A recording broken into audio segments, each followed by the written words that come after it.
Wait, where are we? 3, 2, 1, we're live. Yay! We Awesome. are live. We Good are to live. see you. Hello and good evening, everyone. I hope that you are watching on Facebook or the YouTube channel.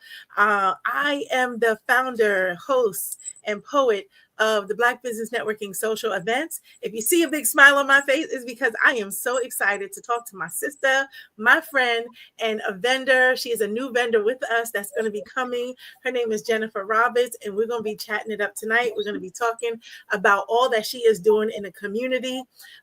She has been following me for a while. I have been following her for a while, and we're just doing our thing in the community. We have a heart for God, we have a heart for people, and we have a heart for the community. So she's going to be able to share her heart a little bit tonight. I am so excited about that. We have an event coming up, Black History Celebration. I'm sure you've heard about it, so you're going to hear about it again.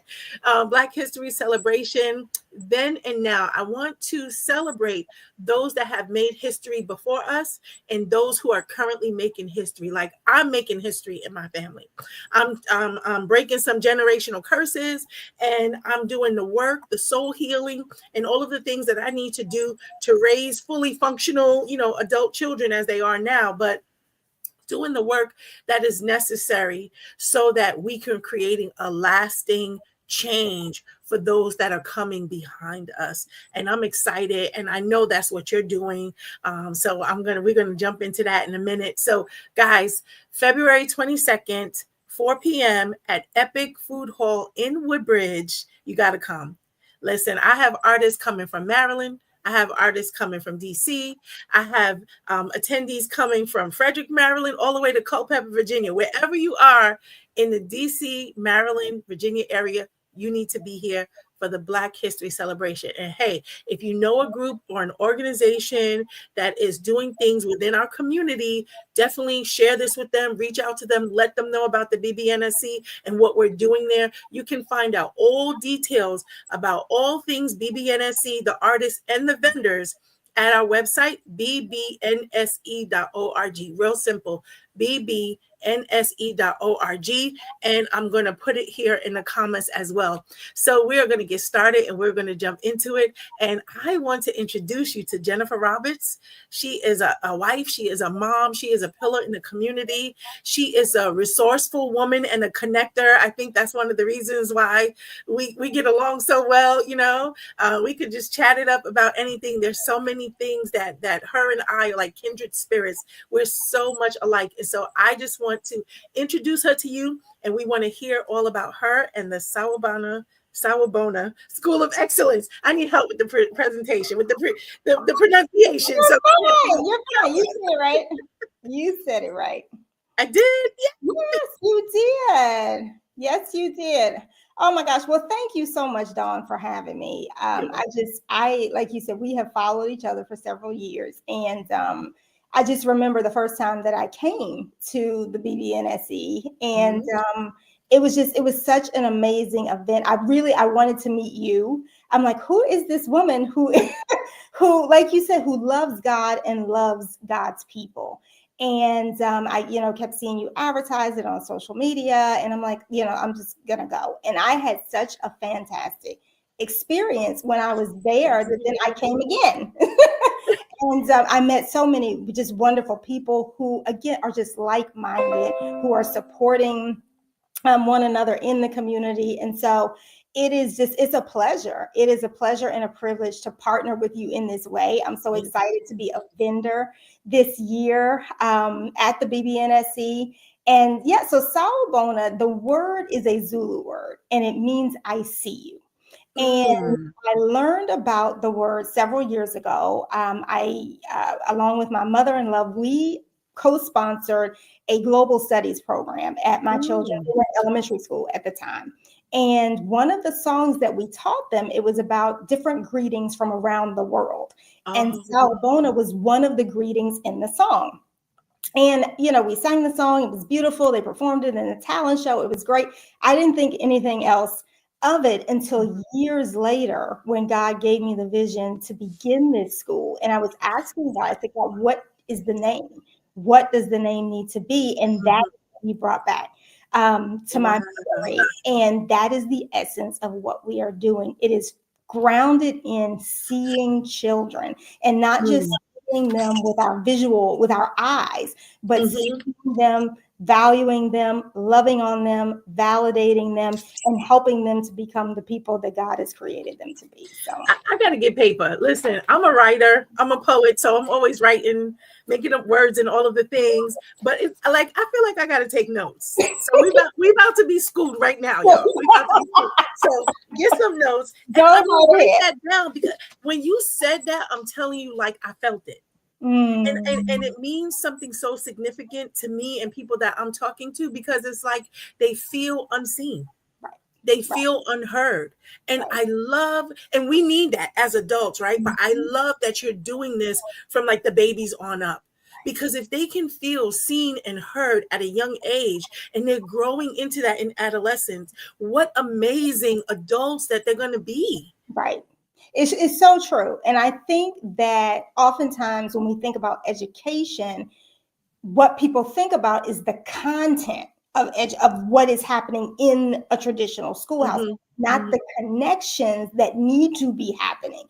And that's part of what helps the children to know that they are loved, that they are valued. It's not about, you can teach somebody anything. You know, Hmm. somebody can teach you, YouTube can teach you math, science, Yeah. whatever it is. YouTube cannot connect with you. We need Amen. human beings to be able to do that. And so educators, in my estimation, are right under parents. You know, it's like no shade to the dads, but I sometimes will say it's right under like moms. No. You know, it's like there to me is no greater job, no greater ministry, no greater calling other than parenthood than an educator.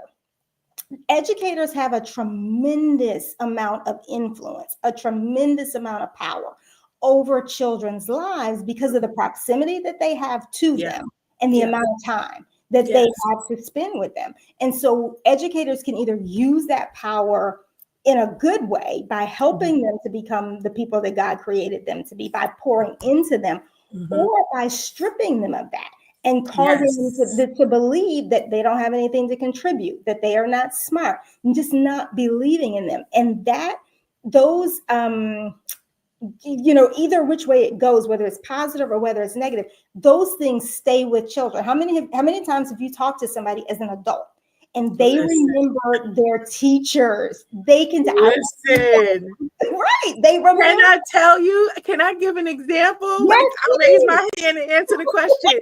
I was talking with a gentleman about 47, 48 years old 2 weeks ago. And in our conversation, we're talking about business, talking about the Lord and different things. And in our conversation, I began to perceive. So it was the Lord that gave it to me, just a download. And I said, Can I pray for you? I said, you trust me. Would you allow me to speak into you? And he was like, yeah. And so I did. And I began to see some of the trauma that he had been through in his life. And what I saw was word curses over him, and specifically a teacher. That's how this is apropos to our conversation. I literally saw and heard a teacher misusing her words, and that affected him. So you're talking about something that is said by a teacher that can stay with them throughout life. This is a grown man, 40 some odd years old, still living under, walking under the trauma and the weight of those words that were spoken off of him. And so, I just end up going like full deliverance mode. Yeah, it's he true. wasn't he wasn't ready, and pulling those words off of him and just breaking those things. And it was so amazing. And afterwards he was like, wow. And Mm, this is Sawubona. He said, you saw me. He said, I know, he said, all this time, and I've been to prophets and this and that, and they've never seen me. And he always wondered. And he said, I prayed and I asked God, I'm helping others. I'm giving prophetic words to others. When is somebody going to see me? That's what he said.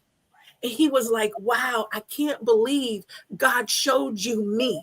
He mm. was done after that. Wow. Wow. And 40 some it's odd a year old. weight that is lifted. It's a very natural need. It's a Yeah. human need. And it's like, God can only fill that hole. And then there's other people who can come alongside to Yeah. help validate you. Like nobody can Yeah. give you your, your identity. Only you have to believe that God is who he says that you are. You have to have that Yeah. foundation. But Yeah. there are other people in your life that can either confirm who God says that you are, or they will go against who God says that you are. And there's That's right. far too many children who are forced to be in classrooms Mhm. with people who are supposed to be educating them, but that's not what is happening. And they're leaving Mhm. more unwell than when they Yeah. came into the classroom. Yeah. And so one of the things that is, foundational to what we do is affirmations. It's Mhm. speaking well over the children and teaching Mhm. them to speak Mhm. well over themselves. Mhm. And that is it's so when you see it, when you see children singing, dancing, speaking these affirmations, somebody may say, oh wow, that's great, that's the icing on the cake. It's not. It is the cake. Connecting Mm. with the children is the Yeah. main thing. Yeah. Building those relationships, it's the main thing. When you see a child who is 3, 4, 5, 6, 7 years old, they want you to see them. It's like, look at me, look at me. They want to be Mhm. seen. It's not Yes. until they get older and have been conditioned to not be seen, Yes. conditioned to be invisible, that they begin to shrink back. Yeah.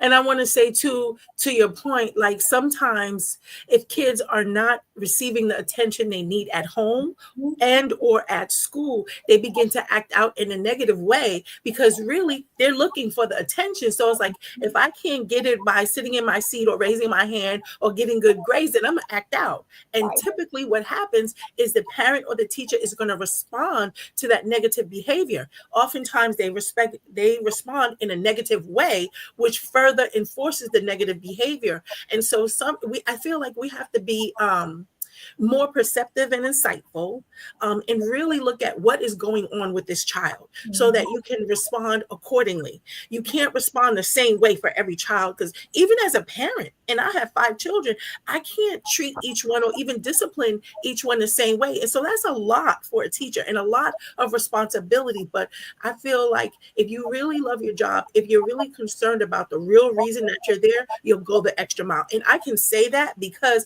I've been a teacher in a public school system for 10 years, 5 years in New York and 5 years here in Virginia as a substitute. And you Wow. know what they say, like substitutes don't get no respect. I did, but you know, to that point, being a substitute is difficult because these kids know that they ain't gonna see you tomorrow. Right. You know what I'm saying? So it's like, well, I don't care because there's no real consequence. But one of the things that I did when I went into the school as a substitute is I saw them. Yep. I let them know they were seen.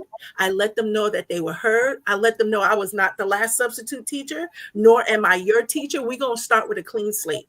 So even times I stepped in the classrooms and they would leave me a note like, look out for this person or this child has this tendency. I would look at it, but I didn't judge the child from that. Mhm. And 9.5 times out of 10, I had no issues with that child.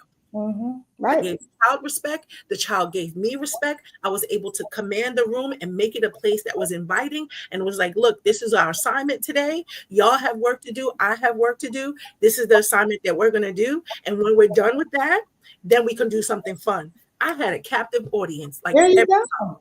That's right. That's why it's like when I share with people, I'm always using the terminology of, it's not rocket science. Yeah. It really, really isn't.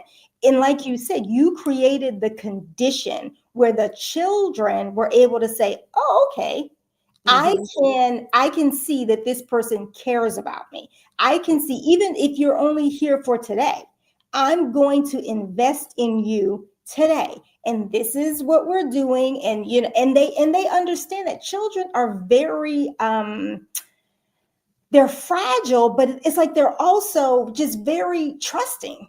They're Yes, very they're trusting. very resilient. They have a bounce back like no other. Yeah, They they're very are, resilient. and so what you're saying is so true. I've had the opportunity to volunteer in several different schools, and it's Mhm. the same experience. It's like, I'm not on this staff. I'm not going to see you tomorrow, but I want you to know for the limited time that I'm here that I care about you and that I see you. I had a student, I literally just met this child. Like, I came in Mhm. school. walked down the hall and saw him in the hallway. And it's like I knew that he was supposed to be in somebody's class. Right.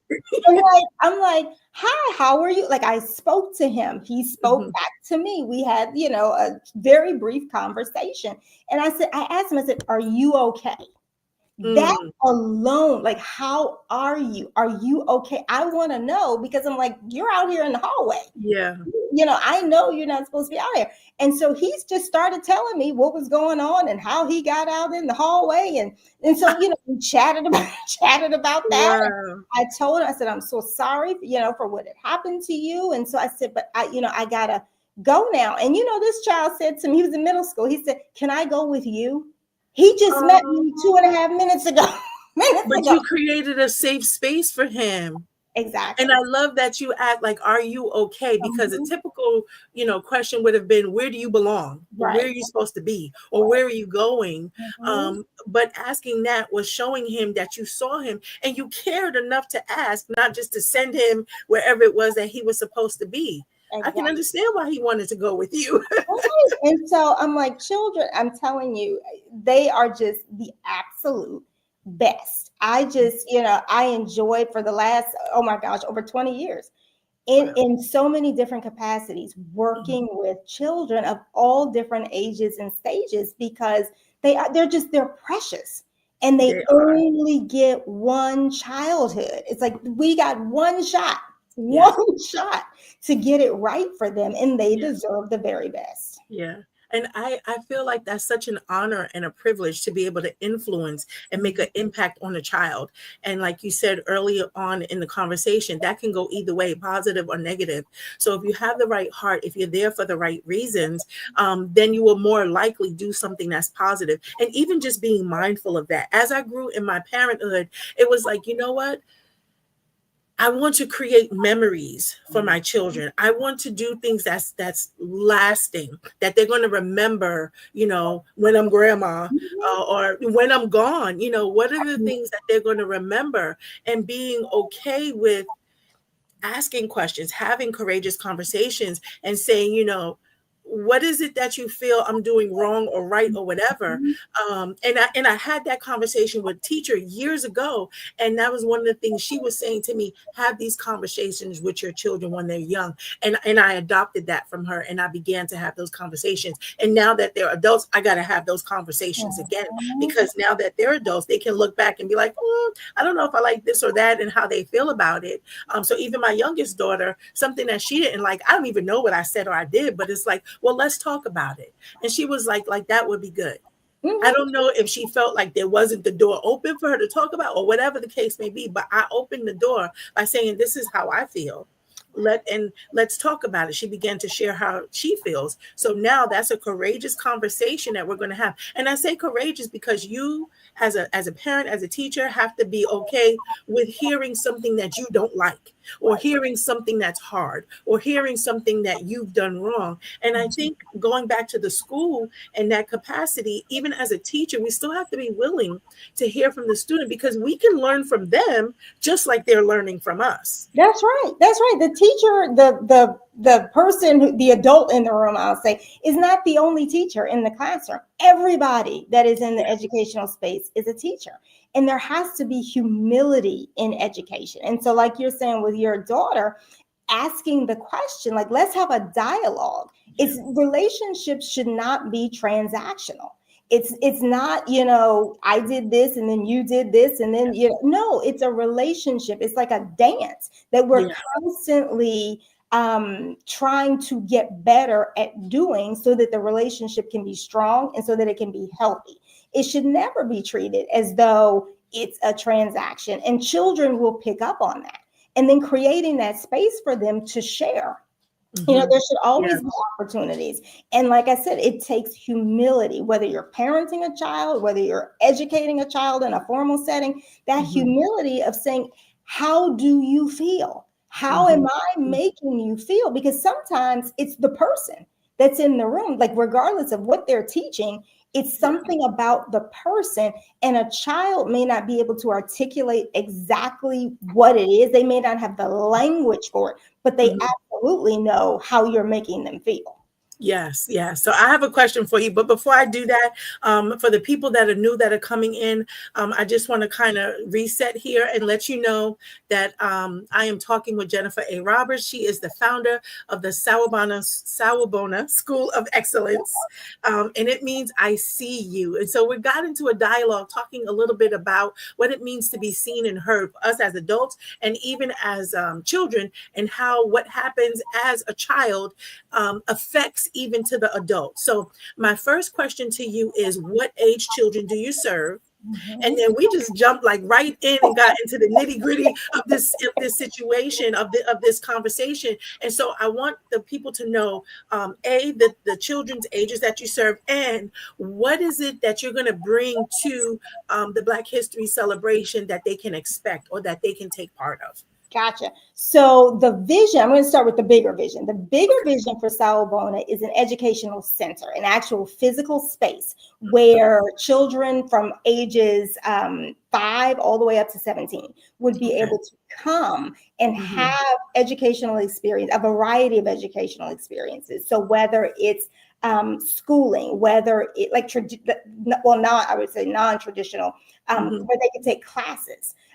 Whether it's drop-in a la carte classes where they're learning about finance, entrepreneurship, it could be cooking, all these different things. What I'm doing now is I'm serving children who are ages 3 up to 8 through our mobile experience. So I'm able to come to you. So if you have a homeschool co-op, daycare, preschool, elementary school, we will bring our materials. And when I say materials, I'm talking about hands-on manipulatives, art projects, song, music, movement, all of these things to pour into your scholars where they are. It's the same thing.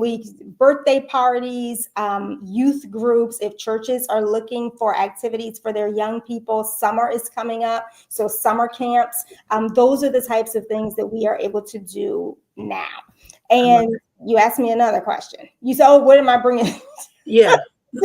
What can they expect at the Black History celebration on the 22nd? So I will be bringing part of my library. My library, just the picture books. It contains more than 500 picture books, as well as yeah, it's a lot. It's like I knew you had a lot, but I would have never said like 500. Oh yeah, it's a problem. I cannot. Some people, I collect shoes too, but I have more books. It's so wonderful to see so many authors that have over the last 20 years come out with so many books that are featuring Black children, centering Black experiences. So I will bring part of the library so that people will be able to see these are the types of high quality books that we are reading with our scholars. I will be bringing games, puzzles, artwork so that they can see this is what we're doing. Flashcards. There are so many Black owned businesses that we support through the Sawubona School by buying these, just different types of products from other businesses. So that's what they'll be. And that's one of the things I've seen you do in your community. I hope I said that right. Like conversations in the community. I remember seeing a video from you. I don't know, it may be a year or two even, but you were in front of a Black owned teachers school, not school, but you know what I mean? Supplies. Yeah. Tell the people where that is. How can they find out? Oh my gosh, yes. So her name is Jennifer too. So her name is Jen Powell, and she is the owner of Teachables Educational Supply Store. That is right here in Prince William County in Bristol. What? So it's right there at the corner of Linton Hall Road and Route 28 in the Bristol Center. And I mean, she is lovely. She just has amazing products in there. So if you are a teacher or a parent or, somebody who's even looking for a gift for a young person, she also hosts, like activities for the children during the day. So they can come and do like a slime bar. She has story time. Yeah. Oh my gosh. She's amazing. So yeah, I gotta meet her. I want to bring my granddaughter there. That would be fun. Yes, I'm so like, Slum Bar, I want to play. it's so much fun. She does, you can make bracelets, all kinds of things. And there are, I think, this is one of the many reasons that I love what you're doing with the BBNSC and how you're inviting other business owners to come alongside and say, this is something that we're doing together, because there are so many Black-owned businesses. Like the hoodie that I have on today is from a woman, Christian, Black-owned business. The bracelets that I have on, the earrings that I have on, there's so many different ways. And I think we have to really look at being more intentional when we need products and services. Like, instead of it being an afterthought, like, let that be the first thought.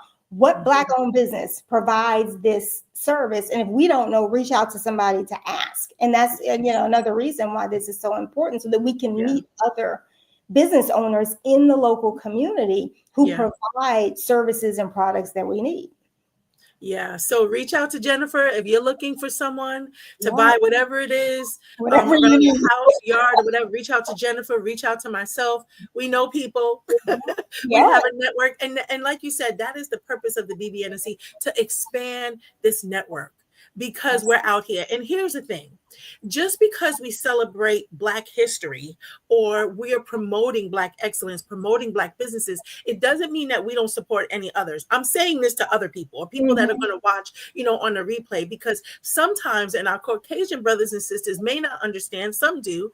And the thing is, money stays in their community so much longer. You talk about the Caucasian community, the Asian community, the Jewish community, the Muslim community, the Indian community, every other community but the Black community. So the purpose of this is for us to support our own. Now, without getting into a whole rabbit hole, because some of that comes from, slavery and how we were pulled apart, and just, all that stuff, and all the things of the brainwashing and things that we've gone through the years, we're literally still trying to recover from the slave mentality. And so we have to bind together, because we are our brothers and sisters keeper. The Bible talks about that. We are our brothers, sisters, and keepers. So I am responsible, in a sense, to help you. At least I feel, obligated to. I care enough to. So I just want to encourage anyone that's watching or watching on the replay, care enough that you're going to share your brother or sister. And if you don't know, ask. Now, one of the things that I hear, and you can speak to this too, is, well, I don't do business with Black owners because their customer service or their prices or whatever. Listen, like, don't get me started. Okay. I've heard that. We have to work so hard as a melanated business owner, harder than anyone else around us. And one of the reasons is because we don't support our own. So help to support your own, so that it can drive prices down. And so that their family needs is being met, so they can provide better service. So that's a catch-22. It goes both ways. All I can say is, for each person watching, do your part. If you do your part and we do our part, it's going to get better. That's right. Let's be a part of the solution and not just sit around complaining about the problem. That's right. That's right. And like you said, the key is working together. Nobody goes to, some big chain store or the gas station, and says, oh, I had bad service, so I'm not going to any more gas stations, or I'm not going to any more of this big chain store. But that is what we do to ourselves. And we have to decide it's a decision. I'm not going to make a decision based on it. Maybe you did have a poor experience, but also you could use that as an opportunity to say, let me extend grace. Maybe, if I always say, hey, I patronized your business and this was my experience, is there something that I can do to help? And maybe I have some expertise that you need. It's opposed to writing each other off. And like you said, not understanding why the prices have to be higher in order to even be able to compete. And again, I was sharing that I think sometimes, I'm looking at, just at what is happening with in the nation as far as, the DEI rollbacks. And, I'm looking at people who are scrambling, like, oh my gosh, now let me find a Black-owned business. Where can I get something? Just because these people over here have said, well, we don't want you playing in our sandbox anymore. That's the wrong way of thinking. We have to maintain and grow our own sandbox. It's fine to go Come and play on. with somebody else, but you can't leave your own sandbox or Mhm. your own garden and abandon it to go play in somebody else's sandbox or eat from their garden. Because when they say, well, I don't want you here anymore, you have nowhere to go. And Yes. so we have to choose ourselves as a lifestyle, not as a last Yes. resort. As a lifestyle, I definitely agree. And I was going to say something towards that. Um, Having courageous conversations again with the people of color. If you got bad service, if something was wrong with your product, whatever the case may be, have a conversation, because it's possible that they don't know. That's It's right. possible that they delegated the duty and it did not get done right. If Mhm. I'm not doing something right, or something's going on and it's not representing me well, it's not representing my brand well, please tell me. Don't take to social media, DM me, call me, text me, email me. Let's have a conversation, because I want to be better. Right. And I mean, everybody doesn't have that same thought process, but I want to encourage people to have that thought process, because that's how we get better individually, and that's how we get better collectively. That's how we get better for our businesses and in our community. Either we're going to continue to sit around and complain about what's going on and everything that's going wrong, or we're going to pull our drawers up and square up our shoulders and be like, okay, let me get in the trenches. How do I fix this? How can I be part of the solution? I can't fix it by myself, but how can I be part of the solution? How can I serve you That's right. without looking for something in return, and know and trust that God is going to bring it back around? That's And right. there's a rewarding feeling in just doing what's right, That's even right. though you're not going to get anything back. No, You no. know, But also recognize that I've been doing a lot of thinking about the way God's economy works. come on. God's economy works on giving, not Yes. greed. So he says, give and it will be given. Hmm. Be a cheerful giver. Right. When you talk, you look at the first church, in the book of Acts, and they talk about how everybody shared what they had. That's right. Everybody doesn't have the same resource. Right. Somebody might have time, somebody might have money, somebody else might have property. What we need is in the community. And it's about saying, this is what I have, and I Mhm. want to share it with you so that we, the Mhm. collective, can be better, Yes. that we can be stronger together. That's So, exact. Like, you just summed up my yeah, whole thought, feeling, everything about the BBNSC. That is what I'm building. The platform I'm building, the community I'm building. That is a safe place that we can come together and to support one another. That we can connect, we can collaborate, we can network, we can barter, we can all of the things together within the community, and then together go out and make a impact in our community that's and right. other communities. Because trust, people are watching, good, bad, indifferent, they're watching. So It's how are we showing up? So I want to encourage anybody that's joining the live right now or going to be watching on the replay. I want to encourage you to be mindful about where you spend your money, to be mindful about the people in your circle, that you are connecting with like-minded people, and that you are being a resource in the community. Jennifer is a resource in the community. That's how we met, even. It's being a resource in a community, and started following her, watching some of the things that she was doing in the community. And it was like, wow. And then when her and I talked, it was like, we're like, sisters from different misters. That's right. That's right. And it's so interesting because when I meet people, like I'll, meet people and talk to people, and people, I think it's like kindness and sharing is in Yes. such short supply that it shocks people. They're like, you're gonna Yeah. do what? You're gonna sit here and write, like my background a million years ago, I was in public relations. And so I'm like, I know how to, I mean, I guess people don't really use press releases anymore, but when people were using that, I'm like, yeah, like something that would take you maybe a day. I'm like, Hmm. I can sit here and write this in 15 minutes, like, and give it to you. I'm not going to charge you for that. It's like Hmm. I Yes. can help you. And if I need help with some financial statements or something, like math is not my ministry. If that's your ministry, maybe you can help me out. Right. That's the bartering system, and we got to bring it back. And we've had that years ago, and we have that during slavery time, but we have to bring it back and bring it back in a positive light because God wants us to be in community. This is how we're supposed to be. Each one feeding the needs of the other because there's some things that you're good at that I'm not good at. I'm not a math brain either. I'm a creative, I'm a writer, I like science, but math, not so much. And so I need somebody that can help with that. I talked to one of the brothers. He's going to be, I'll throw out his name, Nate World Changer. He is one of our artists that are going to be there at the Black History Celebration, and he does taxes. Wow. And he knows a lot about grants. I was like, what?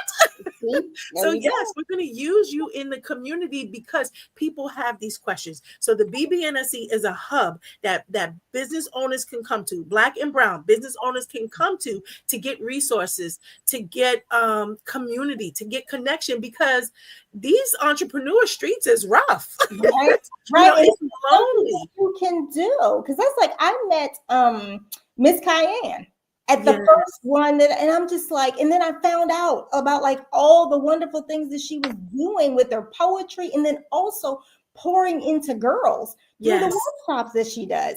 And so I remember she was like doing a journal drive. I collect journals the same way I collect books, and I'm like, you need journals? I got you. Journals, books, and shoes. So you don't know, and being humble enough to say, this is what I need, because you don't know who's in the room. That's right. And I had the pleasure of this past summer, I guess maybe fall, I forget what month it was now, of 2024. We're in a whole new year already. In mentoring and sharing with her on one of those workshops with the girls. And when I tell, like, my heart was so full. I took a gazillion pictures. My heart was so full. At first, they were kind of like, who is this? Who is this in the circle? But when she introduced me and I gave my little introduction and I talked with them, they knew that I was here to help. And I think like that same thing needs to happen in our classroom, and letting them know, look, I'm here to serve you. Because really, that's what it is, right? The children, the parents, they're the consumers. So they're there. And the teacher is teaching because of the students. No students, no teachers, so it was amazing experience. I love mentorship. I do it more with adults, but I love it at any stage, and it was great. Miss Cayenne, she is absolutely amazing. It's hard to get her at my events because she got so much going on, her events, and she hosts weekly in Hyattsville, Maryland. But she is such a sweet spirit. She is amazing. She is doing great things. So she's kind of supporting, in the back end. But yeah, anything that I can do to help and support my sisters and my brothers, that is what I want to do. Tell us, I know you said that you're going to be doing mobile. So I want to encourage you guys that are listening, those that are going to watch on the replay, that if you have a small school, well, I say small, a school-age child, right?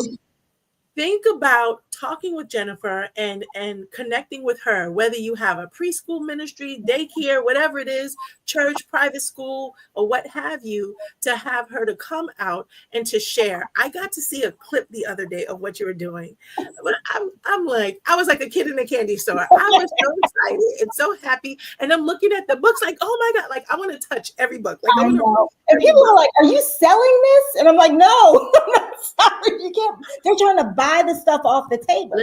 That's the next thing you're going to have to do. But I'm like, but no, I can tell you where I got this. It makes my heart happy.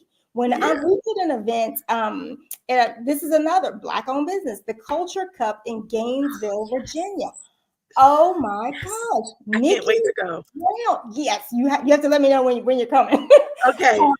But she just has created this amazing community space where, yes, you get delicious coffee. Yes, you get pastries and sandwiches, but it's the atmosphere when you come, you are home. When you step foot in the Culture Cup, you are home. It is such a warm, welcoming space that was curated with Black people in mind.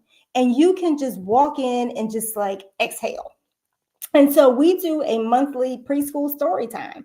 And some of the things that I bring, it is It's the flashcards, it's the puzzles, it's the, crayons, even like things like skin tone crayons, Ooh, so yes, I have those. yes, so when they're coloring themselves, they can color themselves whatever shade, that they are. So it's that level of sensitivity. Mm-hmm. And then just being able to sit with, I love working with small groups. I'm really, Mm-hmm. really either Yeah. one-on-one or small groups because it's so much more personal. And Yeah. so again, it's having these safe spaces and then also supporting them because Yes. we did a poetry event in honor of Langston Hughes' birthday on February Yes. 1st. And those types of events, if we don't create them and we don't support them, they will not happen. We That's cannot right. keep saying, oh, they need to do, they who? No, Yeah, right. we are the ones. We are part of the day. We are like with the BBNSC. It's like we're creating this. You are spearheading, pulling everything together, wearing all the hats, doing all the work. Our contribution is we need to show up, we need to support, we need to bring other people, we need to spread the word.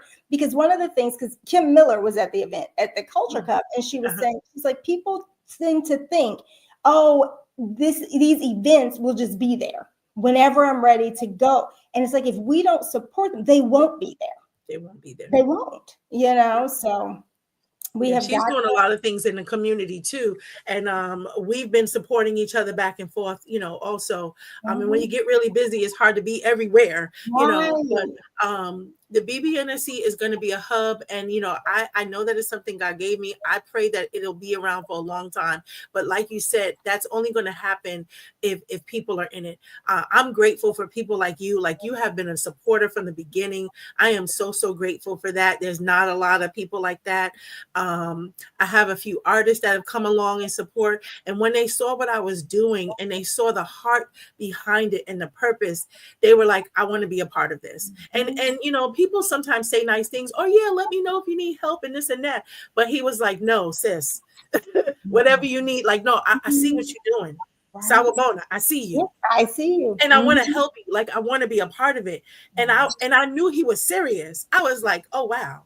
So then when I reached out to him, he was like, absolutely, sis, I'm there. What you need? Wow. I was like, well, I need some artists for the event. No problem. I got you.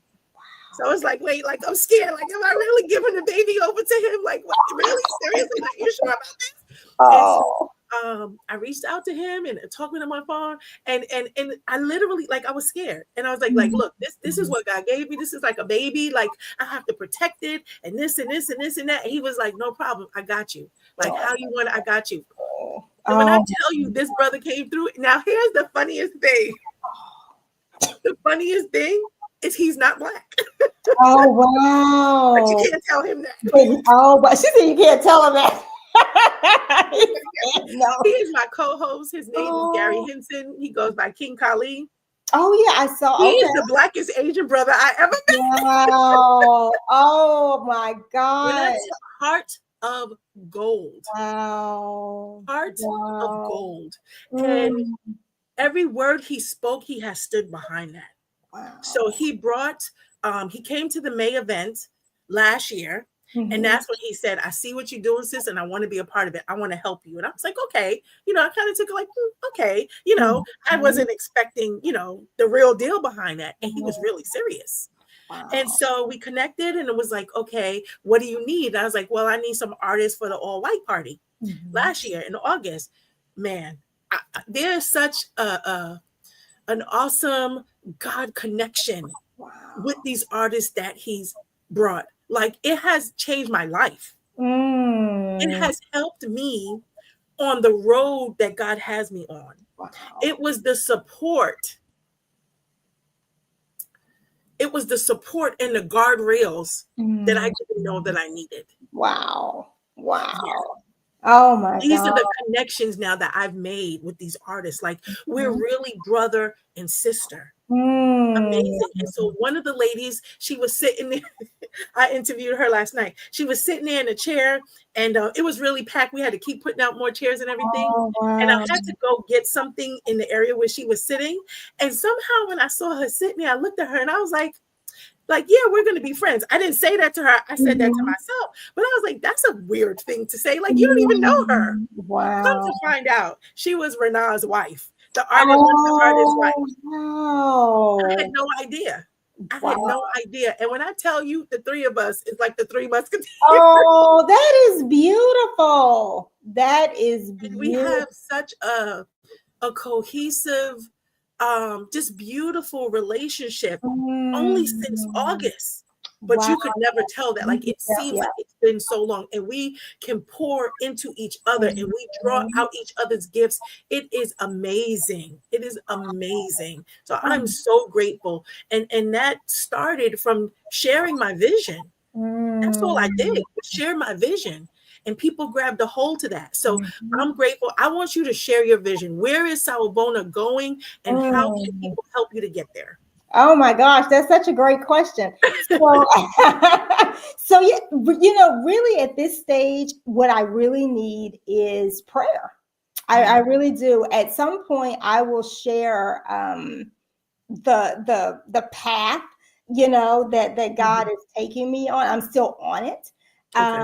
And so, when God gave me the vision, like I knew, like I still remember where I was sitting, what I Mm, was doing. I was sitting at a desk, I was at a hotel, and I'm just like crying, mm, because like I was, just experiencing frustration and mm, anxiety about what I was seeing in the school system. And I knew, I'm like, God, I know that you are showing me that there's a better way, there's a different way to be able mhm. to educate children, particularly, not exclusively, but particularly Black children. That Yeah. is not being done.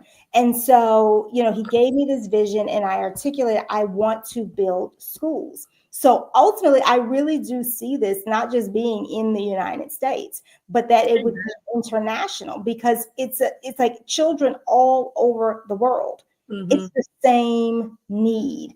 Yeah. So it's, the way that I see it is like these are community schools, and different communities need different things.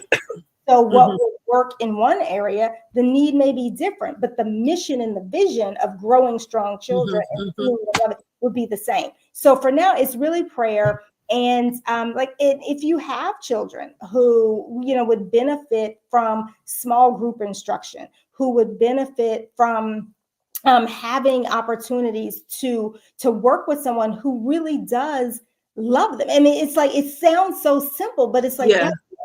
I Yeah. love children. I Yeah. love spending time with them. I love listening. Like some people will say, oh my gosh, like I have had the privilege of being a stay-at-home mom to my two children.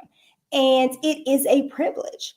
It And is. some people say, oh my gosh, that would drive me crazy. But for me, I know this is exactly what it is that I'm supposed to be doing. I Yeah. would not trade a second Yeah. of the time that I have had, and for God to trust me in that way. That part. Oh Yeah. my gosh. I I'm like, understand.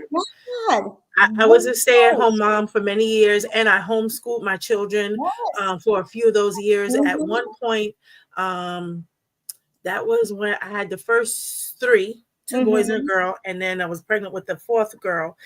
So I homeschooled my three children, mm, plus a child from somebody else from our church who she mm, just didn't want him in the school. The school yes. in the area wasn't that great, which Mhm. is another reason why I was homeschooling. God put it on my heart. We had them in Christian school at first, but then as the third child came along, it was like, we can't afford this. So Get we the had to take attention. them out. And then Sure. um, I wasn't comfortable putting them in public school, and Mhm, so they were homeschooled. So I did that for a couple of years. Amazing experience. mhm, Amazing experience. I understand it's not for everyone. And just like the sister whose child I homeschooled for her, it mhm. wasn't for her. And she was out to work, and she was like, I ain't got the patience for this. But I know you do, and I want him to have a Christian education. Would you homeschool my child? And I was like, oh wow. And I Mhm. felt like such an honor because that's trust. It is. That's It trust, is. and trust at another level, because you're not in an institutional setting where there's overseeing and stuff. I'm in my home, and so I did that for more than a year, and it was amazing. And I was able to do, a whole Christian education curriculum and everything, and get the school in the communities help. A lot of people don't know that you can do that. Mhm. So there are a lot of ways to do it, and it was a great experience. I've been a teacher since since I was like 4. Yeah, and there it is. See, we are kindred spirits. That was me. I had a blackboard. We had an unfinished basement at our house when I was little. And so my parents, they bought me, I don't know if it was for Christmas or what it was, a chalkboard, put it up on the wall, and I'm just going to town teaching my lesson. I'm a little girl, and you're playing dress up and teacher. Did you teach to your dolls? You line your dolls up in a row? Dolls, and then, you know what's so funny is I believe it is a ministry. I come from a line of teachers. My mother is she is the GOAT. She is a vet. She just retired. She is a veteran educator. Anything you can think of, she's done in education. My mother in love, GOAT, veteran educator. My daughter is going to school to become an educator. So it's like, this is our family business. This is what we do, And I think it's like you said, some people, it's what they were created to. I really do believe that. Some people, it's like, that's not, you can be a great parent, but it's like your teaching is not necessarily, like formal teaching. It's not, and that's okay. Yeah. That's okay. That's you said something that I want to, because we're coming to close to an hour. Can you believe it? Oh my God. This has been amazing. We could just keep on going. But you said something that I really want to draw out. Help me, Lord, that I don't forget it. We were just saying about, Lord, I forgot. What did you say? I wanted to speak to purpose. That's what it. Thank you, Lord. I wanted to speak to that because you were teetering around that. What is the Sawubona School doing to help with the purpose of the children? And helping them to find or discover, their purpose and cultivate and foster that purpose. Oh, I love the language that you're using, because it's the same language that we use. We believe every child is already gifted. Yes. Every child comes here with gifts. And so what we're doing is we are paying attention to them. We're not telling them, oh, you should, be this or do that or be da-da-da. Be who God created you to be. All we're doing is we're guiding you. We are coming alongside you to say, what is it that I'm observing about you? What is it that I'm noticing? And it is amazing what you can see, even when you're observing behaviors that may be like the undesired behaviors. There's something in that. I've seen kids who exhibit leadership qualities. They're not leading in a positive way, but it's very clear you are a leader. And so being able to say, you know what, let's talk about the behavior. We can have a conversation about that. But do you know that you are a leader? Do you know how much a child's face will light up? They're like, really? That's what you see in me? So it's just very organic not transactions, but interactions. That's the word. Yes, interactions that we're having with them, not creating a artificial learning experience, but saying we're reading. Reading is something that we do in regular everyday life. Field trips, going out into the world, looking at what are the things that I'm already really good at, and cultivating those. A child may be gifted in art, or maybe gifted in writing, or maybe gifted in poetry or language. Like sometimes parents will say, oh my gosh, my child is talking a hole in my head. They're talking. That is a gift. They need to grow up. The gift of God. A teacher, a poet, a lawyer. Exactly. Right. A judge. Exactly. So it's like, we got to pay attention. Sometimes when people are moving so quickly, and because we're spending that time, we're able to really see what are they naturally gravitating toward. Not telling them you need to go over here, because when you grow up, you're going to want to make a lot of money. Your work may not bring you a lot of money. Your purpose may not bring you a lot of money. But I always encourage children, follow the purpose. Follow what it is you're naturally, because you've seen people who grow up and they're like, oh my gosh, I did XYZ career and I'm miserable, or they come back around to the things they loved when they were a child.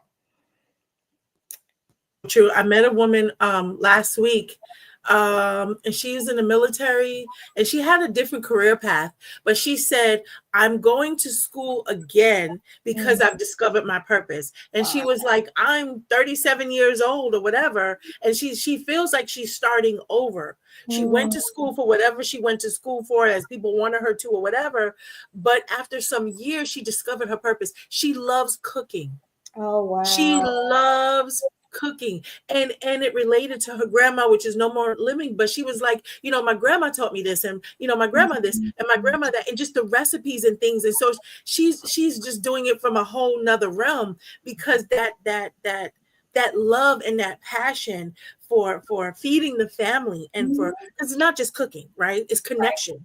And community within the family. And so her grandma was doing that. Her grandma was so good at it that she realized, I like doing this, and I want to be, a part of this. And so she was cooking. So for the event that I was speaking at, she was the caterer for that event. And she was like, my week has been busy, so I didn't get to like really throw down in the kitchen and make hot food. But let me tell you, the sandwich that she made, sandwich, okay? Just a sandwich. Wow. It was amazing. The sandwich was amazing.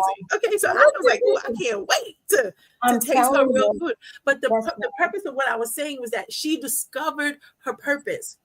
How much earlier could she have in life discovered her purpose if she was cultivated, if she was in an environment that recognized her behavior and said, and you say you don't want to steer the child, right? But you can guide them, you can direct them. Maybe you put things in their path and let them discover it. And so when people ask me, because I've, grown folks that I coach and stuff, that ask me, well, how do you find your purpose? What is the thing that you do naturally, that you could do in your sleep, or that you love it so much it wakes you up in the morning? It's the last thing that you think about before you go to bed, whether money's attached or not. You got to do this thing. 10 times out of 10, that's your purpose. That's what it is. It's like breathing. Yeah. It's like you couldn't not do it if you didn't, like, you have to do it. Yeah, and if people would tap into that and not attach, I mean, everybody has to make a living. I get that. But your purpose is like God could have picked any lump of clay. He picked you. He picked you. That's right. He already knew what you would be and what you would do. How dare we try to tell him? Right. It's like, how dare we do the that? Product trying to tell the manufacturer how I'm made, what I'm supposed to do. Come on now. Like a dishwasher trying to be a washing machine. It's like, no, you're a dishwasher. I mean, you're just talking like naturally, and scriptures and things are coming. So we're talking about purpose, and it's like you're saying, money might not be attached to it, and that's true, but it's like your gifts make room for you. That's right. And sometimes it's not the physical dollar money, it's favor. It's open doors. It's connections. And sometimes those things can take you further faster than having the money. And another thing you said about cultivating, about guiding the children, I thought about, there's a scripture, I don't know exactly where it is. You'll get a prize if you could pull up the scripture real quick. But it's about, like, the Bible says, like, the children are an arrow in our hands. So it's that bow and arrow reference. And the children, if you have this bow and you pulling it back, you are shooting the arrow out where it's supposed to go. And so it's for us as parents and even as teachers to have a time with the Lord to say, how do I direct these children? That's right. How amazing would our school system be? How amazing would our youth be if we had praying teachers that said, God, I submit this classroom to you. You know the students that are here. How do I guide them? How do I direct them? How do I deal with the negative behaviors? How do I redirect it to a positive behavior? How much more impactful would these children be? So if you're a teacher and you're watching, or if you're watching and you know a teacher, send this. And you know what? Send them to me and Jennifer, and we want to pray with them. We want to guide them. Maybe they say, I would like to do that. I don't know how. I don't know how to pray. Let me tell you, when I was working in the school years ago, and I had some rambunctious children, and I was running a reading and math resource room.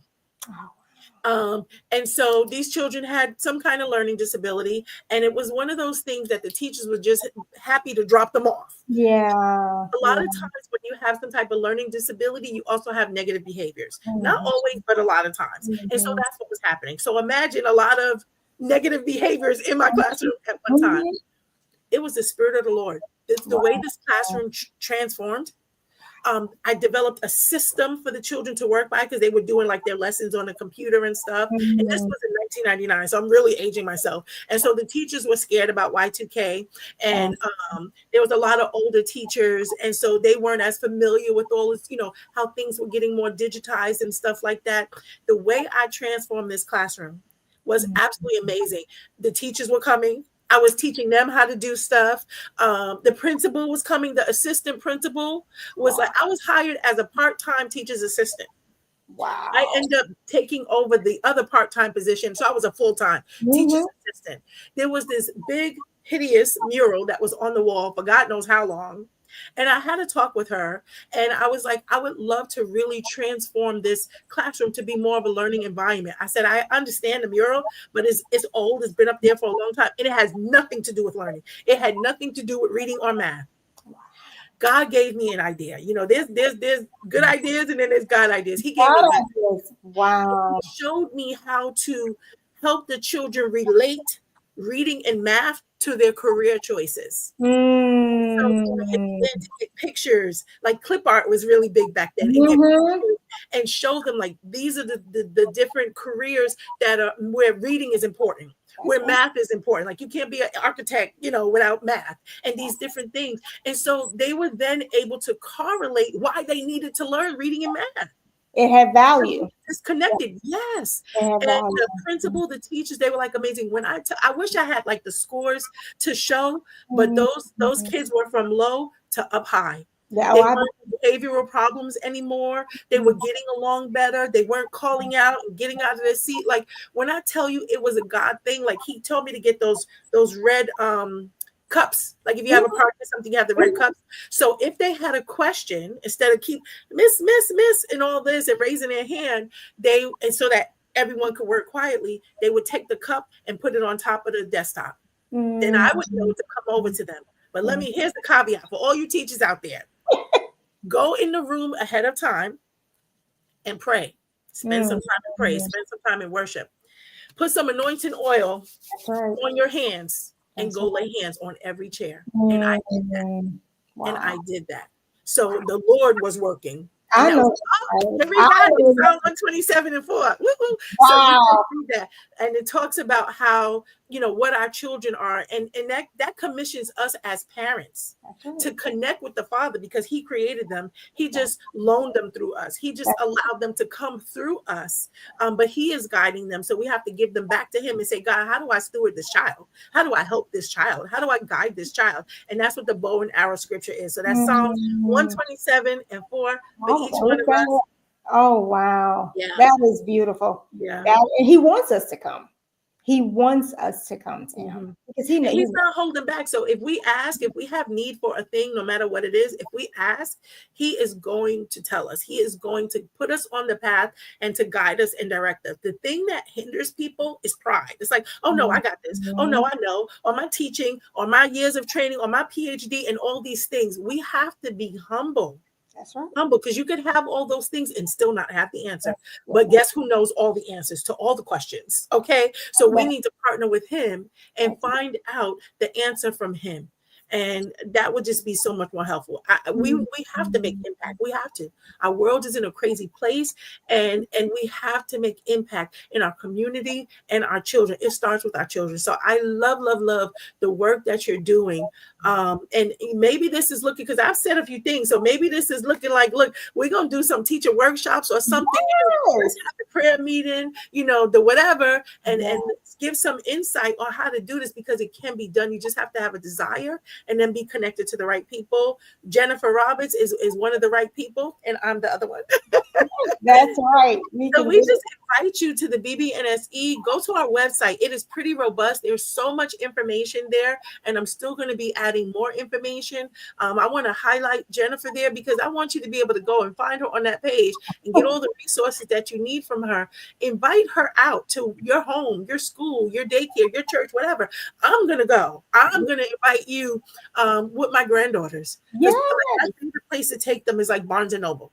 Yes. Yep. They're learning, about books, and all the time I'm reading with them, and they love books. Little Eliana, she's only, what is she now? She's 3. And she Wow. wants to tell me the story. Oh, So I she love wants to read the that. story. And then she's like, Oh, "Can I read the story, Grandma?" I say, "Yes." And oh, then she's reading the story back. there you So, I mean, go. but those are precious, precious times. And I had another memory. You was bringing up all this stuff. I had a memory of going to a mommy and me class Mm-hmm. with a few of my babies at different times. And Mm-hmm. so now I have to go back and have the conversation because I want to know, do they remember? Oh, Like my wow.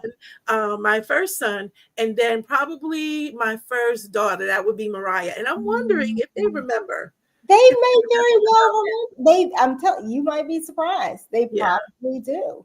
Because it's that time. I tell people all the time, like kids don't need more gadgets and gadgets, and they need more of you. They Mhm. want your time. Pay attention to them. People sometimes they're like, oh, I don't have time for this or time for that. If you're taking your child to school or soccer practice or whatever it is, that 10 or 15 minutes, turn the tablet, don't put the tablet in the car. Don't Yeah. give them a Yeah. Yeah. phone, talk with them, Mhm. listen, ask them questions. They Mhm. will share because you that's how you build the relationship Yeah. over time. And they Yeah. will never again, they will remember. There's so many details that they will remember, and they will always remember how you made them. Them feel. And Mhm. you know what? As you say that, my baby, she's now 19 years old. Okay, so I got all grown folks now. She's 19 years old, and when I was taking her to school, I remember when because she's 4 years difference from the last from the sister, and so then she's graduated. So now it's more just me and Hallie, and I'm Mhm. taking her to school, and so I was conscientious to make each time that I had with her memorable and impactful. Mhm. That's And right. so I had this thing with her, even when she was smaller.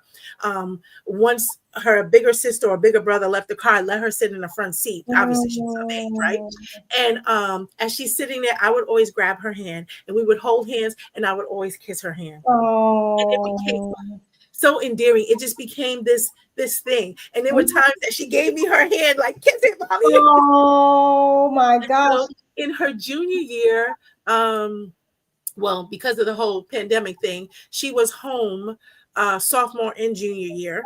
She did so much better at home. I was like, yeah, I'm not Oh sending you yeah. that. But I let her Mhm. go back for senior year. And I was like, this is our last times together. And Mhm. sometimes I would be complaining. I ain't gonna lie. I'd be complaining. I'd be fussing because she running late. Then I'm having to speed and break all kinds of That's rules to real get her to the life. bus on That's time. real life. And Absolutely. it was like, I cherished those times that we had. Yeah. I go to Wawa, that was our little thing, and pick her up a Mhm. sandwich and a smoothie or something and have that when she got back in the car. And she would just be so grateful. And then we're talking about her day on the way home. So parents, look, I Mhm. know life is busy.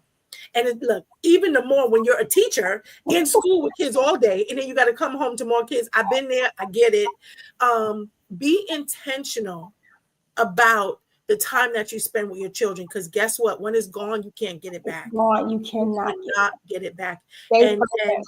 and Stay I'm not even talking about anything tragic. I'm just talking about your kids growing up. stay grow up. you know Right. all of mine are grown up now, and I remember times I could have wanted to pull my hair out, but I made it, and I'm Mhm. here, and they made it So I you made know it. but I have a 31-year-old. I'm still pinching myself like, what, Like, really? how is this you know possible? I Right. have grandchildren, and so Mhm. my focus, my in my mind is always, how can I create memories? And when Mhm. I tell you my grandchildren have everything, they have everything. There's nothing I could buy them that they don't already have. Right. So, but I give them me, Mhm. and I do things with them, even if I don't have a lot of money. What can I do that I can spend time with them? We go to the bookstore, we read the Mhm. books, we play with the little stuffed animals at home. We go get something to eat, we go back home. That's right. Or we go to Chuck E. Cheese. They're expensive now too, but like I find something to do that I'm spending time with them. I'm Mhm. doing things that they love. So when I go to their house, my son's house, they'll grab my head, Grandma, can you come in the playroom with me? Oh, Absolutely. that's right. And I sit on the floor with them and I build things. We build Legos, we play with dogs, like whatever they want to do, Grandma's gonna do it. Children are simple. Yeah, Children, as adults, we complicate things. Like, oh, don't you want this? Don't you want? Children are simple, and they like repetition. yeah, It's like we can sing the same song 10 times. We can yeah, build the tower 10 times. They want to. They're very, very simple. They yeah, don't. They're not complicated at yeah. all. You can take a plain piece of paper and some crayons, and it's like we're gonna color. We're I gonna do it. draw. Right, or we're gonna make up a play. Their imaginations are Yeah, unbelievable. You're like, what character do you want to be? I'm going to be so and so. Let's pretend. And you're also building skills Yeah. without even, they don't even realize, Yeah. all Yep. the learning that is taking place. And like you said, you're making memories. Making it, that is so, so important. So Mm. we could go on, and we know that. But Oh, people are here, they're watching. Here's some of the comments. oh, I love that. Wow. oh, Excellent conversation, very enriching and inspiring. The Culture oh. Cup, that is lovely. What else? They're putting in, Marie's putting in notes, God's economy, giving. So there's some notes in here. Somebody put a heart. They love puzzles. Oh, So yeah, I want to encourage those of us that are grandparents. That's a beautiful ministry, and it is a ministry. It is a ministry. that's right. So I want to encourage you as grandparents, spend quality time with your children. You are the one that can help to cultivate them, that can help to shape them into the adult that they're going to be one day. Have a positive effect, or like determine that this is what you want to do. You want to sow into them so that you can reap a harvest later. Even if you're not here to see it, that you put in something impactful in them, that they're going to affect the community, because that's what it's about. And God is holding us responsible for that. So I'm excited. I'm bringing my granddaughter. I'm going to talk to my son. Maybe you can come over to the house and Yeah, have them in their space and do some learning activities. I would love, love, love that. I'm going absolutely. to be sharing you with the church, and so, like, I'm going to be sharing you. Yeah, Yes, yes, yes. absolutely. And the other thing I want to share is that if there are any parents who are interested in homeschooling, I also, talk with parents and help parents, to kind of, if they want to make that leap, Okay. helping it not to be as daunting. Yeah. So, and that is one-on-one small group. If there's a group of parents that want something like that, I'm always happy to do that as well. Okay. And use me as a resource too, because I've done it as well. I love Yes. children. So yeah, definitely use me as a resource. There was something you mentioned earlier, and I was like, oh, I want to do it. I want to do it. As the school expands and as you have different workshops, and I've gone into some of the schools like in Lake Ridge and stuff like that, and been, as a business owner, as an entrepreneur, and their career day and stuff like that, and talk. And I've been doing that off and on, for years as they ask. I remember I have a newspaper clipping of this organization that was sponsoring this, and went there. I think it was Junior Achievement. It was a Junior Achievement thing, which was really, really great. And so, if this is you, and you're thinking, I might want to homeschool, but I'm not sure what to do, or I'm scared, or do I have what it takes, and blah, blah, blah, reach out to Jennifer, reach out to me, get connected. Yes. If you do it within community, it's going to right. be so much better and so much easier. If you do it out here alone, it's going to be rough. Can you do it? Absolutely. But it's going to be really hard. And so that's why we're here. That's why the BBNSE is here, is to be a community that you can come to, that is a safe space, that you can get the information that you need. You can get the instructions, the directions that you need. You can get the love that you need. Like, I don't remember the lady's name from Culture Cup that owns Culture Cup. Oh, She Nikki was Brown. like, she gives hugs. I said, when I come, I want a hug. She was like, I got you, sis. She got you. Oh yeah, that's right. That's right. It's just my hug. a place. That's right. You Yeah. feel the love. It's just it's amazing, because you know what, Dawn Nash, she came and she read. She has her coloring books for the boys and the girls, and she read one of the books. And again, it's like sitting down. It's like you're in somebody's home. That's what it feels like. Nice. And these little children come and and they sit, right there, and they're coloring and they're talking, and then you see these friendships forming. So you'll start seeing the same children like week after week that are coming, and they're like, "Oh, I'm waiting for my friend to go." So it's beautiful. It is. I can't wait to come. I can't wait to come. I'm going to make an appointment with you, and I'm going to come so we can go together. Yes. So we're going to close it out. Thank you, everyone, for watching, for listening. Definitely share as you watch it. Reach out to us if you have any questions. So, Jennifer, how can people reach you? How can they find out more about the school? Absolutely. So the best way to do it is on our website, which is www.thesawubonaschool.com. And also via email at support@thesawubonaschool.com. I'm Yes. going to put that in here, and I'm going Yes. to make sure I spell it right. Because I have social media, but I'm actually leaving social media at the end No. of the month. So those are the best ways. Support at Mhm. the Sawubona School.com. School. You know, I done renamed the school. I done called the Sawubona School of Excellence. Is that in there anywhere? That is the formal name of it. Yes. Okay, okay. I'm good. I It's was so on target. long. It's really long. So Yeah, you're right. You're right. You're right. So we look forward to meeting you in person. And if you need a hug, we got that. If you that's, need prayer, we got that. If you there you need an go. encouraging word, we got that. So That's you it. just need to come, male or female, we got you. Come. We are a brotherhood. We are a sisterhood. We are a community that loves God, that loves people, that loves community, and wants to make an impact in our community. So join us in the fight. Join us in making things better. We don't want to sit around and talk about the problem. We want to be solutions to the problem. The bbnsc.org is one of those, and the Sawubona School of Excellence is another avenue to help make impact in the community. So thank you so much for being here. Thank you for your time. Jennifer, just sit tight while I end the live. Thank you guys so much. And please share, share, share. Okay? Definitely share.